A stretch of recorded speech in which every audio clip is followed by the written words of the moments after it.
ये बात सच है कि हम लोग एक अच्छे दौर से नहीं गुजर रहे हैं। कोरोना वायरस से हमारा देश ही नहीं पूरी दुनिया प्रभावित है और सबसे ज्यादा प्रभावित है हमारे डेली वेज वर्कर्स, जो देश के अलग अलग कोने से आते हैं रोजगार के लिए, ताकि वो अपना और अपने परिवार का पेट पाल सके। गिव इंडिया, एक्शन एड और हेलो लाया है मैं भी कोविड वॉरियर, एक इनिशिएटिव जिसमें हम सब साथ आए और कोविड-19 से लड़े। So join the cause and support our daily wage workers. जय हिंद।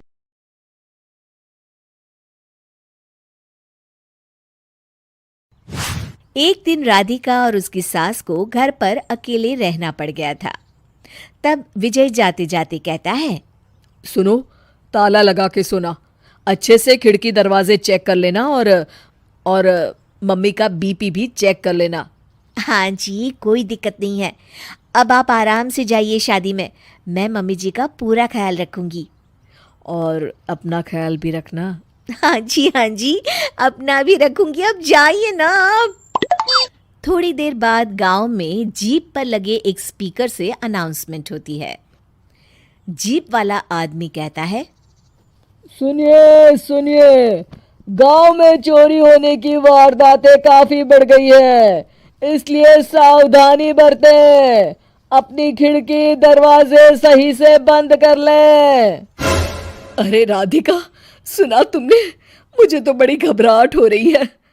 नहीं मम्मी जी, आप घबराइए मत, मैं हूं ना।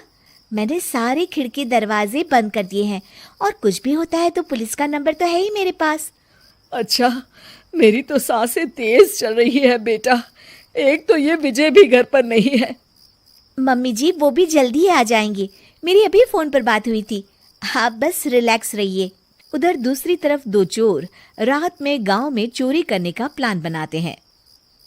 दोनों सास बहू अकेली है उस घर में। अच्छे से पता लगाया नो? हाँ, कोई और नहीं है घर पर। अच्छा मौका है हाथ साफ करने का। अरे वाह, अब आएगा मजा। देर रात को जब सब कुछ सुनसान होता है, दोनों चोर गांव की तरफ निकल जाते हैं। अरे कौन सा घर है? वो कोने वाला, तुम बस मेरा पीछा करो। ठीक है।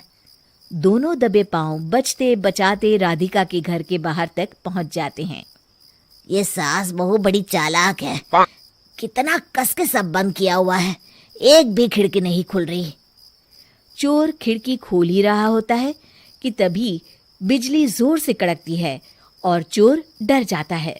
राधिका की सास भी चौंक कर उठ जाती है। राधिका भी उठ जाती है। क्या हुआ माँ जी? घबराइए मत, मैं आपके पास ही हूँ। तुमने कुछ आवाजें सुनी? माँ जी, बस बिजली कड़की है, आप बेवजह परेशान हो रही हैं। मैं आपके लिए पानी लेकर आती हूँ। ठीक है बेटा। राधिका जैसे ही पानी लेने के लिए उठती है, उसे खिड़की से चोर की परछाई दिखती है। ये देखते राधिका थोड़ा घबरा जाती है। वो अपनी सास को इशारा करती है। उसकी सास भी चोर को देखकर डर जाती है। शांत हो जाइए मम्मी जी। अरे मगर कैसे बेटा? हे भगवान, विजय को फोन लगा बेटा। माँ जी, इस वक्त अचानक वो पहुंच भी नहीं पाएंगे। मैं कुछ करती हूँ, आप बस शांत रहिए। उधर चोर अपने काम में लगा हुआ है। वो सब सामान देख रहा होता है। तभी उसको आवाज आती है, सुनिए जी, देखिए तो खिड़की के पास कोई है। मुझे लगता है चोर है। अरे इसका पति तो घर पर है। नहीं, वो बाहर गया हुआ है। मैंने उसे खुद बस से जाते हुए देखा था। तो ये बातें किससे कर रही है? राधिका जानबूझकर जोर जोर से बातें करने लगती है। सुनिए जी, जल्दी आइए ना बाहर, मुझे पक्का शक है कि घर में कोई घुस आया है। अरे लगता है इसका पति आ गया है। ये दोनों अकेली नहीं है। भोलू की जानकारी तो गलत थी। भागो। चोर घबराकर जल्दी जल्दी बाहर की ओर भागने लगते हैं। तभी एक चोर का पांव फिसल जाता है, मगर वो फिर से जल्दी से खड़ा होकर भागने लगता है। वो गली के कोने तक पहुंचने ही वाला होता है कि पुलिस उसको पीछे से आके पकड़ लेती है। अरे रुको तो, किधर भाग रहे हो दोनों? कब से तुम दोनों की तलाश थी हमको? साहब छोड़ दो हमको साहब।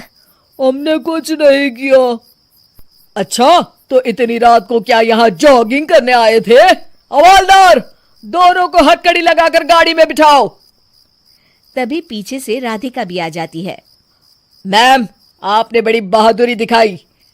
अगर सभी आपके जैसे नीडर नागरिक हो तो कितना अच्छा हो। सर, आपको मेरी सासू माँ ने फोन किया था, उनका ही आइडिया था ये। हाँ, और चोर को डराने का आइडिया तो राधिका का था। बहुत ही समझदार और नीडर है मेरी बहू। चलिए, आप दोनों का ही बहुत बहुत शुक्रिया। आपने इन चोरों को पकड़वाकर देश की मदद की है। और हाँ, पुलिस स्टेशन आकर अपना इनाम जरूर से ले लीजिएगा। और अगले दिन विजय शहर से आ जाता है। वो अखबार में तस्वीर देखता है जिसमें राधिका और माँ इनाम ले रहे होते हैं। माँ, आपको कोई चोट तो नहीं आई है ना? अरे ना बेटा ना, जब तक राधिका साथ है तकलीफ कैसी। राधिका, तुम ठीक तो हो ना? I am so proud of you Radhika, तुम बहुत ही समझदार हो।